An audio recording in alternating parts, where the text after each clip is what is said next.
Coach Peña here for the football engineer, and today we got Aubrie Labno, who just recently signed with Spring Hills FC in Australia, formerly of uh, Division One Southern Utah University from Anthem, Arizona. How are you doing today? Good. How are you? Not too bad. So, what did a day in the life look like when you were playing Division One at Southern Utah? So I was completing my master's and still am, but it's all online, so I didn't like go to school or anything. So I Okay. just like wake up, make a coffee, have some breakfast, go do some treatment with my trainer, just working on mobility and strengthening all like the little muscles, and then go to practice around 1 o'clock, 1:30, and then we lifted Tuesdays and Thursdays after, and then pretty much just got food at the calf and went home. Then you also played NAIA before that. What would you say was the difference between like a day in the life playing while you were getting your bachelor's degree versus your master's degree? Yeah, so it was different. Pre-riddle, the NAIA, it was from 4 to 6, and then at the Division One, the practice block was from like 12 to 4. So you definitely have to adjust your days differently. It was definitely adjustment for me going from an evening block to then a midday block, but having online school kind of helped that midday block go by. And then, like I said, having played both, what was the difference in like quality level? Going to D1 was definitely faster. You definitely have a lot more athletes. All the girls are bigger and stronger and quicker, so it was definitely an adjustment. But after preseason, because I went in a month early for captain's practice without the coaches, just us girls, and that definitely helped. And then, what was your recruiting journey like? I guess both times when you signed for Embry-Riddle and then signing for Southern Utah. She like said no and didn't respond, and then I emailed him like a year and a half later, I would like to say, and then ended up visiting, loving it, committed right away, knew it was my place to be. And then for Southern Utah, it was definitely quick because I played all 4 years at Embry-Riddle, so I didn't have any eligibility. But there was the NCAA ruling for NAI and JUCOs to have an extra year if you were a graduating senior. So that graded me a fifth year, and I knew Kai Edwards, my head coach, from when I played for Sereno in Phoenix, Arizona.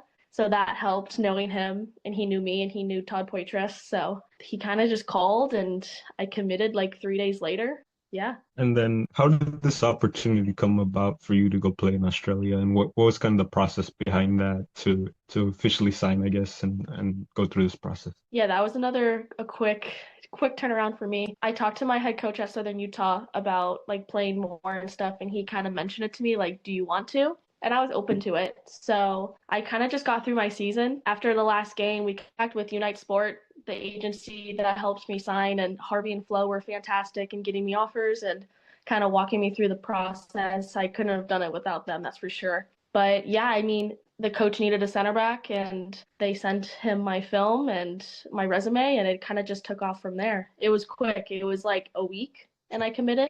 Yeah. What's the behind the scenes process and like signing a contract and like setting up moving to Australia and visas and things like Oh my God, yeah. I mean, as soon as I signed the contract, I had to book a flight right away. So I signed like 4-ish days ago, and then I leave January 9th. So I have like 3 weeks. And I mean, I'm applying for a visa right now. I'm doing like their off-season packet, just got that 2 days ago. So I mean, it's quick. So, because I wanted to be in the January window. So I only had a few days to sign because their window closed December 17th, and I think I signed December 16th actually. So it was quick. that. And then what are you looking forward to most about going to Australia? I mean, of course, I mean, it's Australia. What can you not be excited about? Look forward to. I'm excited to like experience something different, see the culture there. And then what made you fall in love with the game? For me, my family was a very much like football, like American football. So I think going into something new that my older brothers haven't done, my parents didn't play, I think really intrigued me. And then I kind of just fell in love with it ever since I started. Yeah, and then what was like key to your development as a youth player to get to this level? Honestly, support. Like my support staff around me, whether that was my family, my friends, my teammates, coaches, anything like that, it makes all the difference. Like I feel like you hear a lot of stories how coaches ruin it for players. And I think even if you have a bad coach, which I've never experienced, but I've heard other stories, like if you have a good support staff, you kind of just keep going and you keep loving it. Yeah, and then what would be some advice you have for like, a young girl or a young player to make it to the level that you have? As much as you need to focus on the things you need to do better, I would say don't neglect the things you love about the sport. So keep doing what you love. Like, even though you may be good at it, you don't necessarily need to work on certain things. Like, keep doing it, keep getting better at those because that will keep the passion and your drive to keep going forward. And then what life advice would you have for someone? Take a risk. I mean, I did not think in a million years that I would be going to Australia. I didn't even think I would have a fifth year to go play D1. And all of those two decisions were very quick within a week and 3 days. Like just go take a risk, go try something. Yeah, and it's going to be worth it. Yeah, and then I think that's great advice. How has adversity shaped your sort of soccer career or life? I don't, oh, wow. I don't even know. I don't even, I mean, it's definitely kept me going forward and pushing. I mean, it's never going to be easy, and nothing's easy. That's good in life. So I think just keep going. Yeah, I think everybody at some point in their soccer career has some sort of adversity or setback, whether it's an injury or being on the bench or confidence. Changing position.